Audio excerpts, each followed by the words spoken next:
record. And then before we get started with the actual call, I am going to share my screen for a few minutes just so we can review our community guidelines. If you haven't been able to join prior, you'll see that we have our community guidelines on each call. And so basically, in the event, we've introduced ourselves to the group already. We want to remind each other to treat each other as you would treat them in real life. So we don't want no hateful content, including racist content, anything based on ethnicity, gender identity, sexual orientation, age, disability, or otherwise. We want to be polite and communicate with respect. We want to have one voice and one mic. So definitely give each other a break to raise our hands, use the raise hand feature if we want to share something. I know that multiple of us are possibly neurodiverse, and we want to recognize that we want to have a pace that is fair for us to understand each other when we're sharing. We want to respect the privacy of our community members. It's okay if we don't want to interact in the call. So feel free also to message me on the private, and that way I can comment on your behalf anonymously if you would like to do that. Some of our topics can get uncomfortable, so consider giving trigger warnings if you believe that what you're about to share can fall under this. Find a comfortable space. So feel free to take time to step away from the call at any moment as your needs arise. Gather any items you need to ensure comfort during this gathering. So snacks, coffee, pillows, stimming toys, whatever you need. Feel free to share any other guidelines that you consider needed. And also, just a side note, you don't have to share the guidelines right now. If you feel that later on in the call or after the call, you realize that there's some guidelines you want to add for this, feel free to reach out and we'll be happy to do that. And then in the event someone is violating this guidelines, we will take action to protect other members of the group. This might include a warning, or in the event of extreme or repeat behavior, the member might be banned from the community. If you experience or witness any behavior that doesn't follow our community guidelines, please contact us directly. There's the email for our sponsor, Blue Trunk, who is the one supporting us with the Zoom today. And then finally, I just want to say that these calls are being sponsored by the Velophone and Blue Trunk Community Network. And so with that, now I am going to pass it on to our dear Sarah, our community leader. Actually, before I pass it to her, I would like to say something real quick about her work, because Sarah's not here just randomly. Sarah is a community organizer, international advocate, entrepreneur, a PhD candidate, a youth advocate.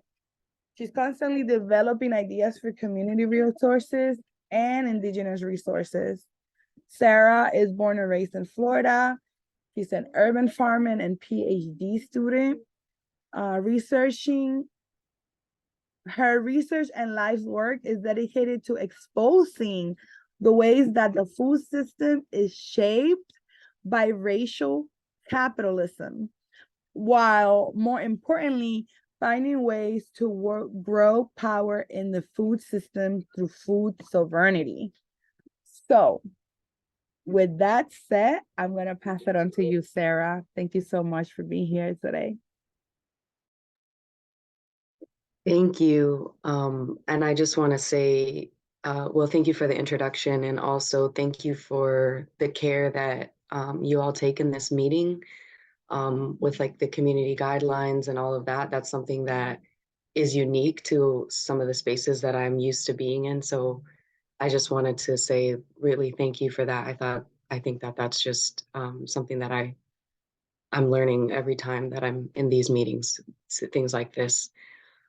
Okay, so let's get started. I'm really excited. Itiba, would you mind enabling me to share my screen? Yep, give me 1 second.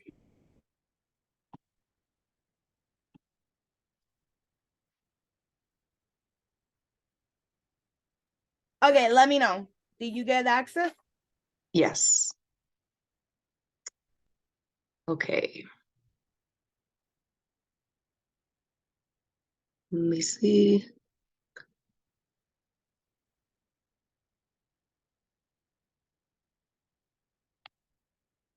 Okay.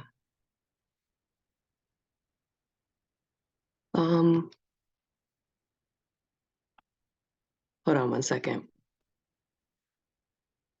Sorry about that.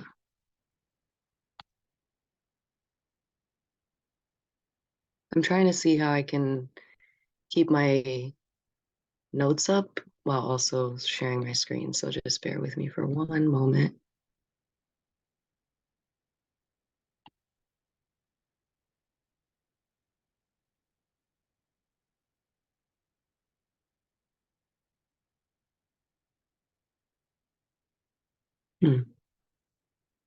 Maybe it won't allow me to do that. Yeah, I was thinking it's okay if you need to share the PowerPoint like that. Yeah, that's what I think I'm gonna do. Yeah, I was gonna say, So once you share the screen wide, you only can do that through the Zoom share. yeah, I didn't even think about that. Okay, well, that's okay. Can everybody see okay?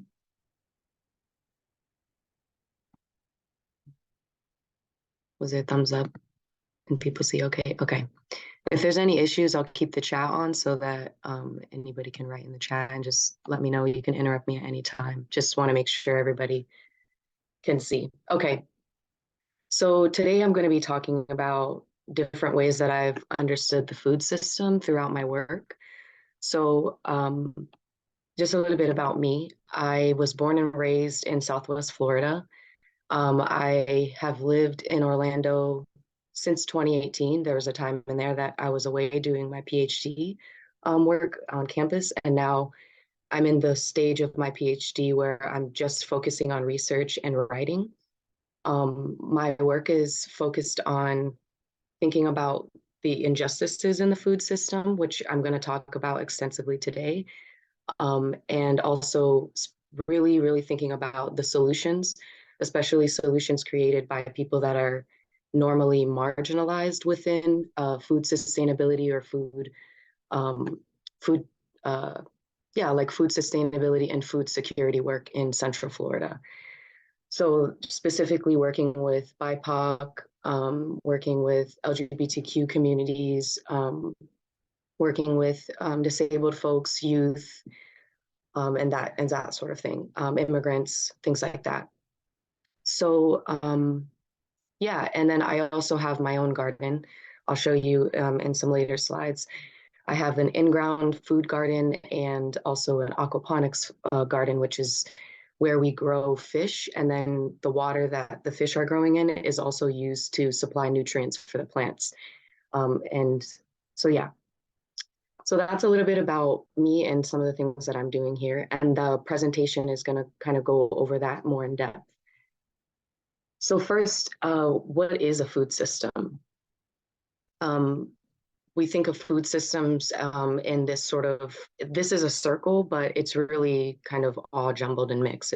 It doesn't necessarily go in this circular or linear motion, but essentially it's food production, it's food processing, food distribution, consumption, and waste.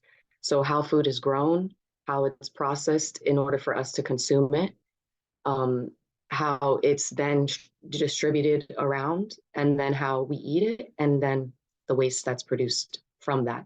And the waste is not only food waste, but also we're thinking about like agricultural waste in terms of like the plants before we even get to eat them are being, a lot of them are being wasted, or animal byproducts like their poop and stuff like that. These are all part of the waste, and also the energy that's put into it, which we're going to go into more in depth. So that's just like broadly how we think of food systems today. And our food systems are global. They're global in a lot of different ways. So let me just pull up my notes because I can go long-winded. I want to make sure that I'm keeping us on time.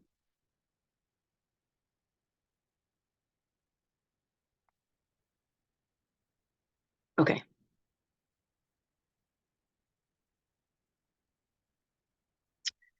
So our food systems are global. They have been global for a very, very long time. And I'm going to kind of start with the time frame that I start with a lot in my research, which is like, well, in terms of this, it's going to be a lot of it is pre-colonial. So before Europe colonized the Americas, what sort of foodways were also then were also shared across different continents. So here we have yuca, cassava, manioc. A lot of folks are probably familiar with this. It's very starchy. It's like a potato, but it's not a potato. It's very like a starchy, very nutrient-rich root. Some of us might grow it. I have some growing in my yard. This was actually coming out of the Amazon, and actually don't remember the time frame that people started, that the first evidence of like yucca is found in like pottery, but several hundred, possibly even thousands of years, probably thousands of years ago, honestly, that people learned how to process yucca, which actually has a poison in it. So people learned how to like press it and process it. And I just always find it extremely fascinating the ways that human beings, like, how did we figure out how to use food and process food? So these are like early indigenous foods that people figured out how to process and make edible for themselves and use for nutrition, and then also propagate, so reproduce for other people to eat. There's also this long history here in the US. We have a very deep, our foodways are very, and not only in the US, but also the Caribbean and Latin America are deeply connected to Africa. This is one example of a plant that's coming out of Africa. These are cowpeas, or also known as black-eyed peas. There's several different varieties. And another thing that was brought, I mean, tons of things that we eat on the daily were coming from out of Africa. If anybody knows gandules or pigeon peas, that's a really important pea for people for in the Caribbean, but also here in Florida and throughout the US. Black-eyed peas are very important for like African American culture, but can be, and also Haitian culture. That's actually where these pigeon peas that you see in the picture, I got them from my neighbors who brought them from Haiti. Rice is also coming out of Africa, yams, coffee. I mean, there's tons and tons of different types of food that we eat daily that are coming from Africa. And I'll talk about the process of how these plants get here as well. And so these are deeply connected to our daily diets, right? They're plants that are coming from all over the world. Corn is also huge in Mexico. This is where corn is originating. There's over 64 different strains of corn. We usually eat in the US, we usually have access to about 2 or 3. And they're just like GMO corns that are very, very cheap to make. And it actually impacted, which I'll talk about a little bit more later, it had such a deep impact on Mexican indigenous cultures throughout Mexico and Central America. Because again, culturally, there are 64 different strains that people use culturally. And then from those strains, there's 21 different varieties. So that means these 64 strains are all mixing together and creating all these different varieties of corn that are so important to indigenous cultures in Central America and Mexico. So our food system is globalized, right? But that process of how it became globalized is very deeply marked with violence. Um, so again, a lot of the foods that are coming out of Africa, like rice, for example, or the different peas that I was showing you, and the pigeon peas, and cow peas, things like that. While African women were being captured and put onto slave ships, they were braiding seeds into their hair. So this is just an image of people still continuing that practice today. Not necessarily because people are being taken, but just this is like a cultural practice of being able to like carry things in your hair. So this image is of a woman getting rice braided into her hair to carry somewhere, probably somewhere to a field or something like that. But they braided these different seeds into their hair so that when wherever they didn't know where they were going, they didn't know what was going to happen. But as long as they had these seeds, they were able to have some sort of hope of being able to survive.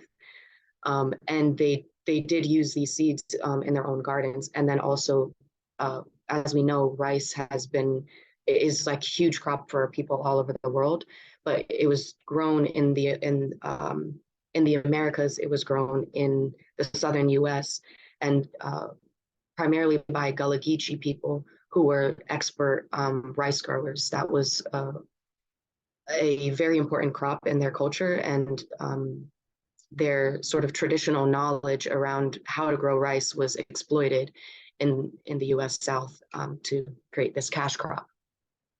But again, there's also these side gardens that enslaved people always had to provide sustenance for themselves, even through this violent time.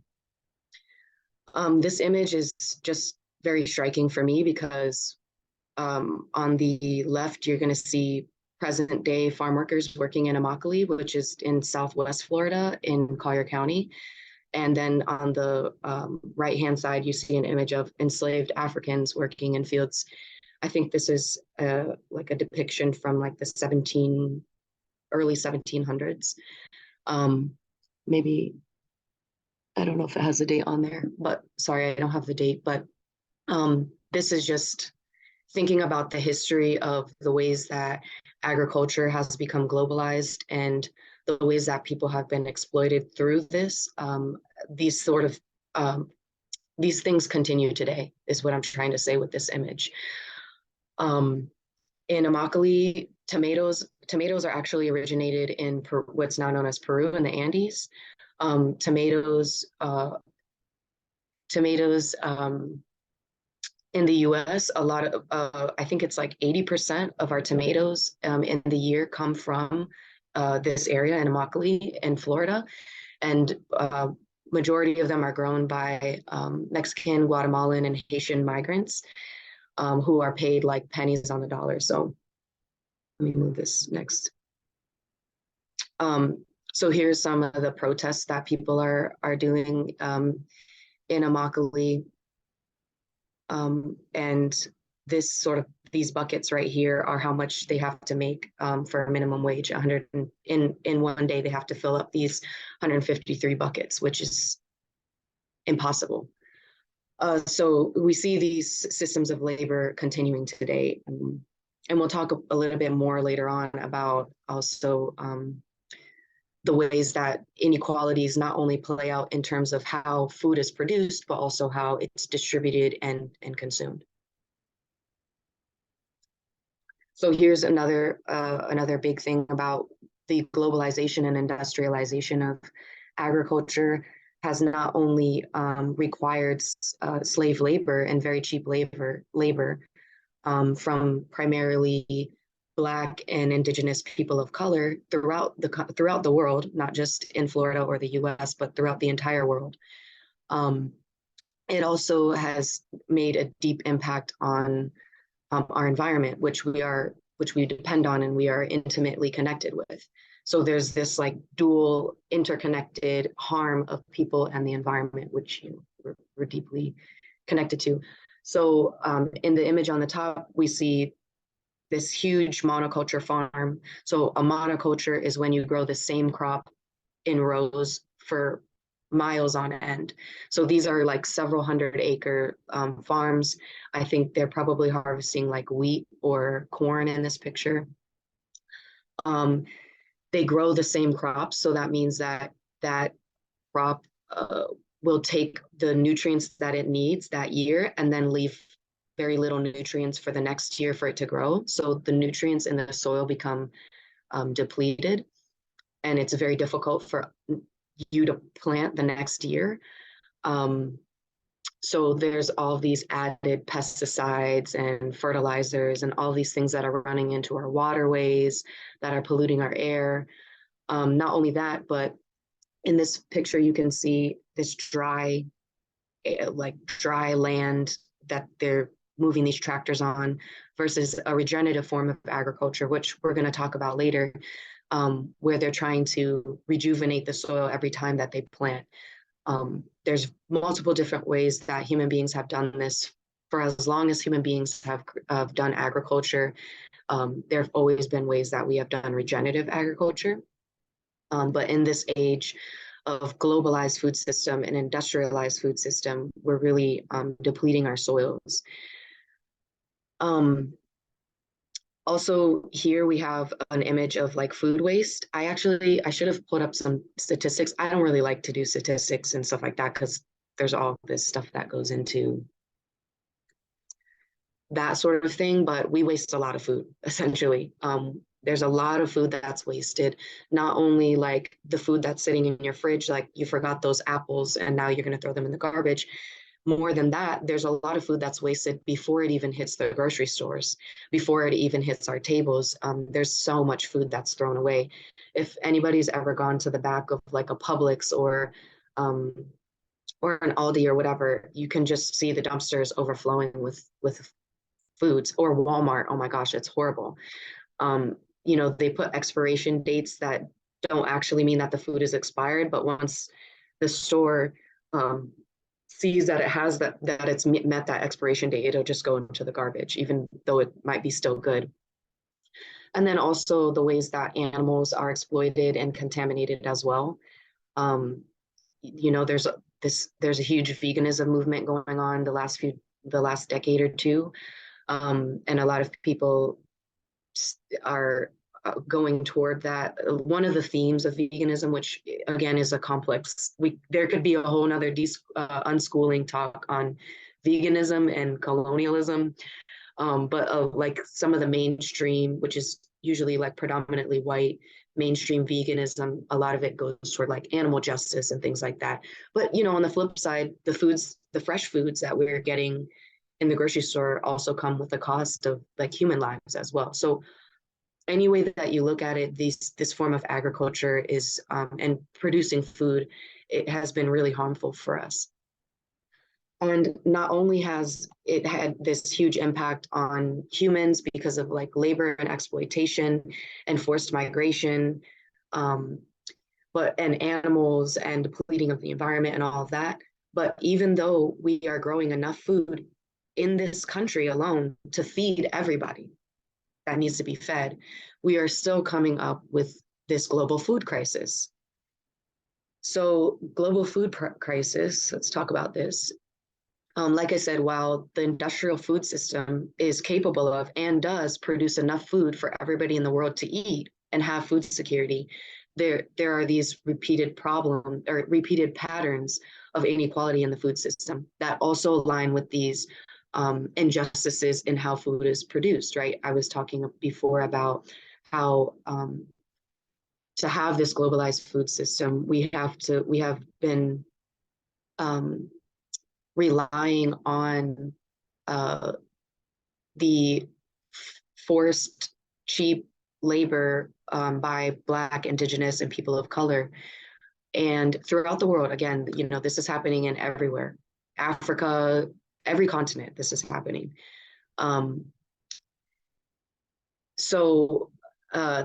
These patterns, I got thrown off for a second. These patterns of inequality in the production of food also then play out in the consumption of food.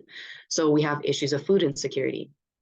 So food insecurity is kind of like a broad term where you don't have like basically you have low or no access to food.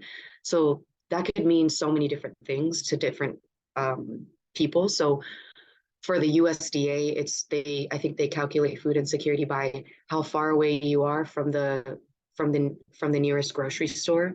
And by grocery store, they mean like a place that has like fresh vegetables and not just box food. How much access you have to transportation. I think they also look at your income and things like that. For me, I also look at, obviously, you have to look at race, which in the next slide, I'll show you the breakdown of that. Also, ability, disability, whether there are children in the household, whether there are elderly people in the household. These are all factors of food insecurity because of the ways that capitalism and racism have created these patterns of inequality more broadly in housing, in education, and food is just one additional piece of those patterns of inequality. Hunger is considered extreme food insecurity to the point where you might have nothing to eat at all or very, very little. Food apartheid, it gets a little bit more specific, right? And it gets into what I was talking about. It talks about the systems of segregation that divide people with a high access to nutritious foods and those who are denied access because of systemic injustice.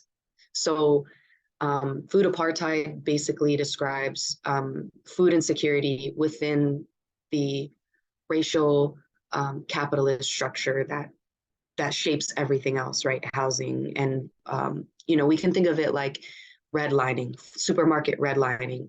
So where a supermarket will say, well, this community has lower income folks, predominantly Black, and so they're probably more likely to steal. This actually happened. This is an actual discussion that happened in Orlando when they're talking about putting a Publix in Paramore, which is in West Orlando. Before they built the Orlando City Soccer Stadium.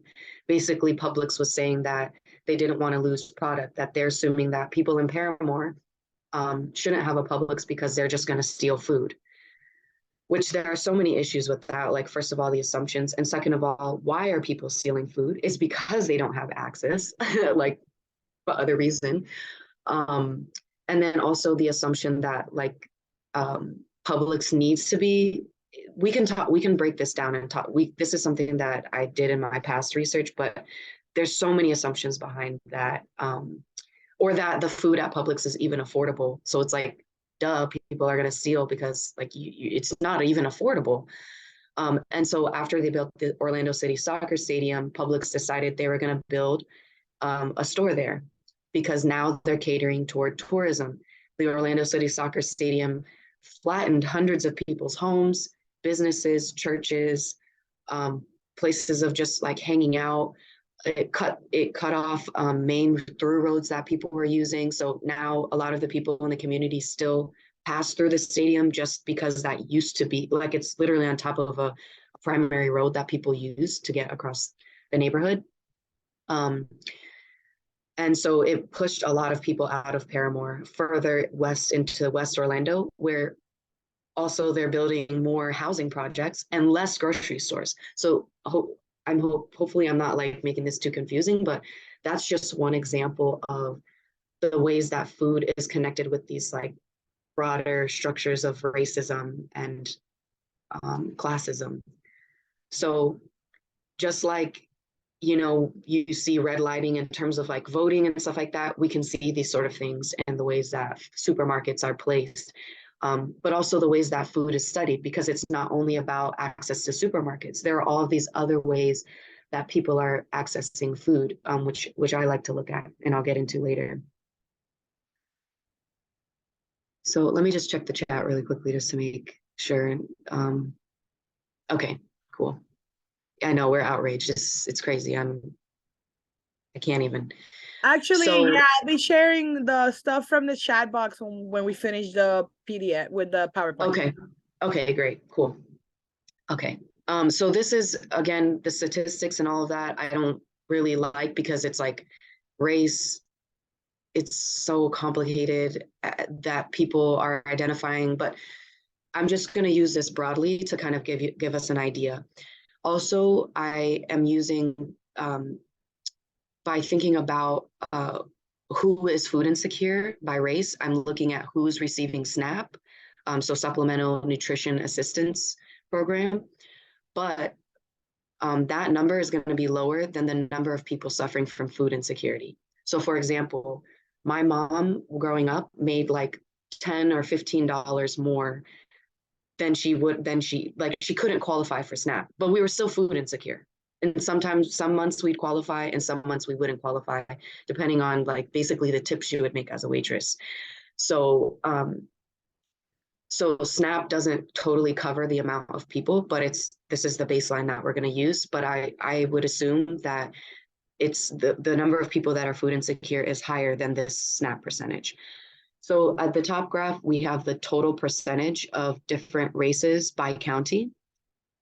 And we're going to see across the board that while there's a lower percentage of Black and Latinx folks, there's a higher percentage of them that are food insecure. Does that make sense? So even though there's 19% of Black folks in Orange County, 35% are food insecure. Whereas for white, it's 25 versus 47% of the total.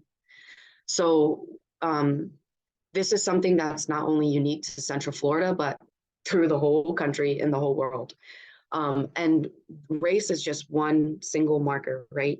Another pattern that you see that I didn't add in here, another pattern that's clearly obvious is people who have children in the household are going to have a higher rate of food insecurity. People with one or more disabled folks in the household have higher rates of food insecurity. People with one or more elderly people have higher rates of food insecurity, and households that have a single parent, and if that single parent is also identifies as a woman or female, they also have a higher rate of food insecurity. Again, when we're thinking about the complexities of race and gender, that gets muddled because this is from the American Community Survey, the governmental statistics, so we know that this is extremely limited. But just in general, this gives us a baseline to see these patterns of inequality that some of us have probably experienced or are experiencing right now as well. So I want to move on to now the solutions and some of the positive things that people are doing, especially because my research is about breaking all of that down, but I really want to also highlight the ways that the people that are struggling the most with food insecurity are also finding ways to not only increase food insecurity, but develop a deeper relationship with the environment, create deeper ties with the community, and really try to mend the damage that has been done by these long histories of slavery, forced labor, forced migration, and the depletion of people's homes, their environments, and animals' homes and environments. So there's a lot of different ways that people have addressed food insecurity. There's a lot of bad ways that food insecurity has been addressed. But I'm gonna, and we can talk about, we can critique and make critiques at the end. But I really want to focus on the ways that I see can move us forward to a better future and to a more liberated future. So food justice is one big one. It's rising out of the environmental justice movement, which was really led by Black women in the US. And it was also born out of the civil rights movement as well. So it was Black folks in the US South, responding to waste facilities, like toxic waste facilities being built in their communities. I think it was somewhere in the Carolinas that these are one of the movements, or one of the moments that kind of, it was a trash incinerator. And that kind of like is said to kickstart the environmental justice movement, but there's so many things that Black and Indigenous and people of color had been doing prior to that. that was talking about the interrelationship between BIPOC and the environment and the injustices that are against both of those. So food justice is definitely embedded within that broader discussion. So in this tree of food justice, it has all of these little roots, and I'll just read. The roots extend out, and food justice isn't only about food. Like I was talking about how food inequality is embedded within this larger structure of um, systematic, injustice or racism, classism, discrimination against gender discrimination, these sorts of things. So food justice is also embedded within this larger movement toward justice and liberation. So we have ecological defense, racial justice, immigration and refugee justice, anti-militarism, religious and spiritual movements, LGBTQ justice, environmental justice, feminism and gender justice, indigenous sovereignty, economic justice, prison abolition, and community building. And depending on what group started working on it, they might add in all these other things. We're missing things about like disability and things like that. So people will add in different things. I focus a lot on the work that Blue Trunk does. Blue Trunk Community Network, which I'm sure many of you are familiar with, that sponsors the Unschooling for Decolonizers. And a lot of their work, it takes up this food justice, movement, especially in, for example, food drives. So not only just picking whatever you have out of the pantry and just letting anybody have it, but actually asking people who are struggling with food injustice, what do you like to eat? What do you need? These sorts of things. And then getting the resources in order to provide access and choice for those folks that aren't normally given choices or not, normally given access to quality foods and culturally appropriate foods. And there's so much more that they do with food justice that we could probably discuss after this. This is another example. So right here on the right, this is one of the first food drives I got to participate in 2021. And these are some of the boxes that we made. And then here, this is Blue Trunk is in partnership with, maybe Tiba can tell me or write in the chat. I can't remember who the partner was, but they just built, one of the people in the Blue Trunk network built this, and another person painted it. Yeah, actually, no, let me clarify. We're partnered Yeah. with them, but the folks who organize this is completely their project. Right. It's Neighborhood Fridge. I know that the Center Florida Mutual Aid supported with some of the construction. Like, I know Emmanuel was one of the volunteers that helped build the actual infrastructure. Sorry, I have 4-nighters in the background. And so the Neighborhood Fridge runs this program, and they're developing a couple more neighborhood fridges to put up. And they're also partnered with other organizations because they're doing once a month laundry days in the community. Right. Thank you. Yes. So there's a lot of different things happening related to food justice in the community, and maybe we can share some of those resources after this meeting. So in this door, there's a refrigerator, and then around the other side, there's like a big pantry with all kinds of things, including like Plan B and diapers and dry food items, all kinds of things. And in the fridge, obviously, like fresh fruits and stuff like that. And then we have food sovereignty. So food justice is kind of limited because while it does think about providing access to people who don't normally have access, and also thinking about specifically the ways that the food system is embedded within structures of racism and classism, but it doesn't necessarily seek to shift the power structure. So food justice isn't necessarily about growing your own food and not participating in the globalized food system or the industrial food system. It's not necessarily about creating your own food system where you own every single part, where you own the means of production, processing, distribution, consumption, and you do waste, where you are the sole person, or not the sole person, but the sole like community in charge of your own food system. It's about providing access to food for people, just access. Whereas food sovereignty, it actually started in, oh my gosh, what country? In South America. Ooh, sorry for, it starts with the La Via Campesina. Maybe somebody knows where La Via Campesina started, but they were basically a movement started by landless workers, peasants, women, youth, who were basically fighting against these genocidal laws, land laws. And this movement has spread throughout the world. And it's really about placing the means of food production, consumption, distribution, and waste directly into the hands of the people. So it's very focused on like creating localized food systems.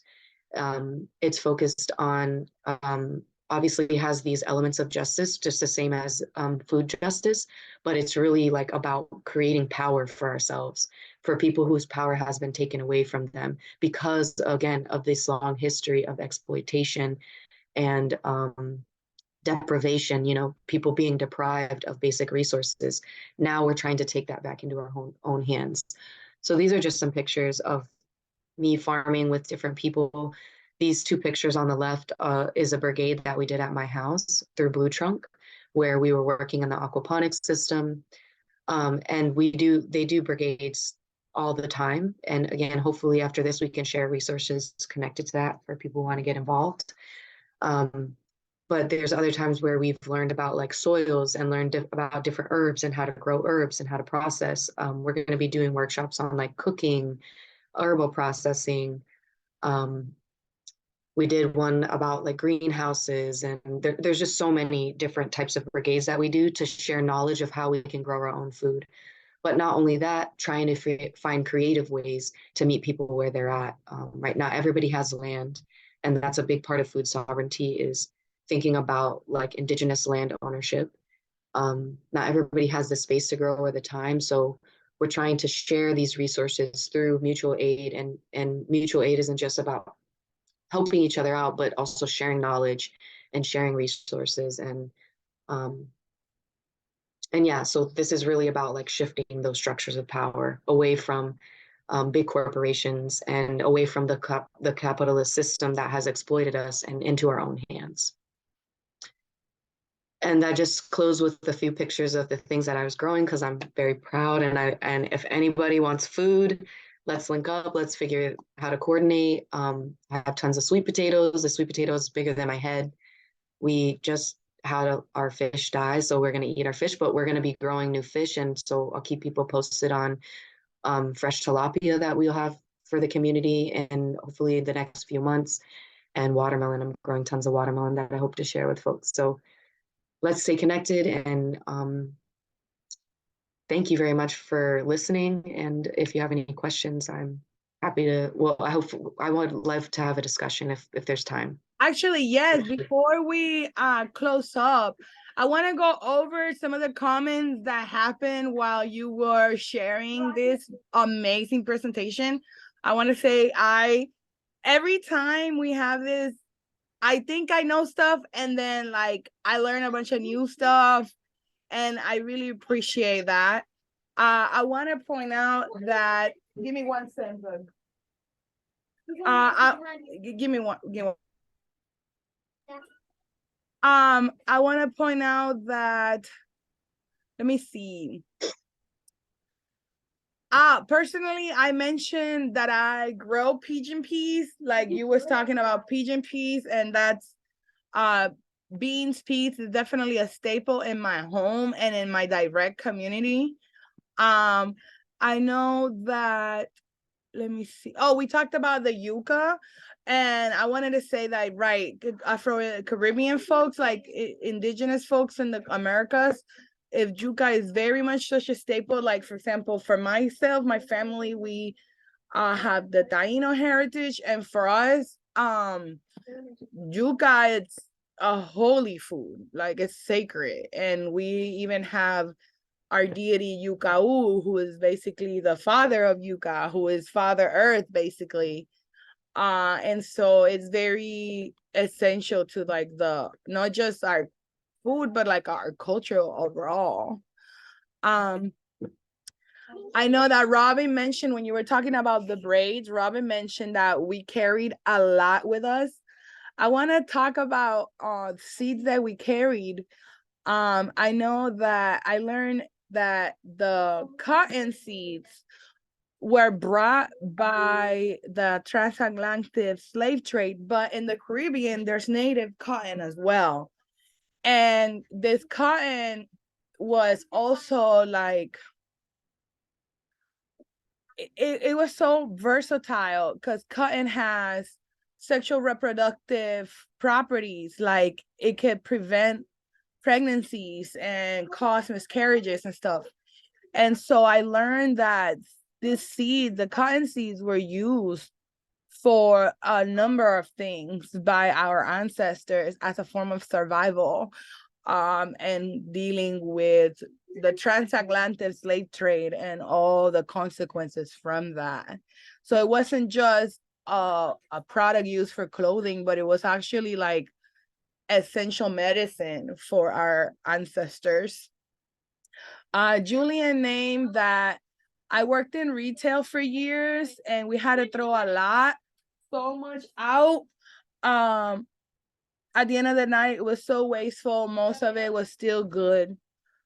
Era mentions that they have a friend who dumpster dives and gets good food. It's a way for food saving. Listen, I'm not an expert at dumpster dive. I'm always gonna be like, y'all gotta remember, unfortunately, in this country it's illegal, and so we're risking ourselves to do it. But I found some treats. I personally don't feel safe doing it, and I don't accustomed to do it. But the folks who do it, I know that they've gotten good turnaround from those moves.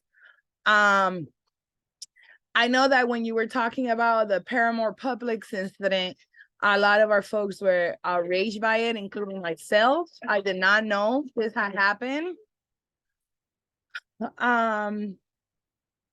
Robin mentions Publix is not the best. So what else? They shut everything else down. And it's true. Some of us don't have access. Like literally the closest groceries to me is Publix. So it's some of us don't have an option but to shop at Publix for some things, you know. Era mentions the waste for sake of oppression. Yes, very much so. The waste for sake of oppression, just to profit off of a few pockets. And then Robin mentioned about unaffordable housing. And it's funny that you mentioned unaffordable housing, and then Sarah was talking about the different dynamics on how, according to the logistics in the family, that nucleus, it's also how we have the access to foods. And like right now, we're about to see a lot of folks start to struggle because the pandemic stuff is coming to an end. And so a lot of folks, including myself, are losing some of those benefits that we were receiving. And so we're going to see a lot more food scarcity in the next few months. Era mentions I'm on disability income and I do have a housing insecurity, but I also have food security because being white, I have benefited from receiving higher disability income. And then definitely more that could be said about that. Oof. I feel like maybe Era, if you're ever down, now that you're doing this work with your organization, if you're ever down to have a talk with us, I would love to have you bring in this type of topics, because definitely I do believe that there's, even though our disabled folks are already on the margins, within the margins, we could see that some folks are more benefited off of disability than others. Personally, I could qualify for disability and I choose not to because the type of work that I do is not affordable for me to stop working, and I have children. So as of right now, even though I could easily apply for it and most likely receive it, it wouldn't be financially optimal for my current home situation, you know? And then Julius says, I love sweet potatoes. Robin mentioned watermelon, please. Yes, and we're about to go into watermelon season too. So Era mentions, I have enjoyed this presentation. What you're doing is so great, Sarah. Food justice and growing food is one of my autistic special interests. Yes, very much so. I think a lot of us in the neurodiverse spectrum, we are very much inclined to figuring out methods of sustainability for our people, and food justice is top of the line for that. Robin Harris mentioned great information, want to connect and have you on the podcast. So there you go. There's a little link to that. So yeah, that's what I would share while you were commenting and sharing your presentation. So now I'm going to open the floor before we close up if anybody else wants to share anything else.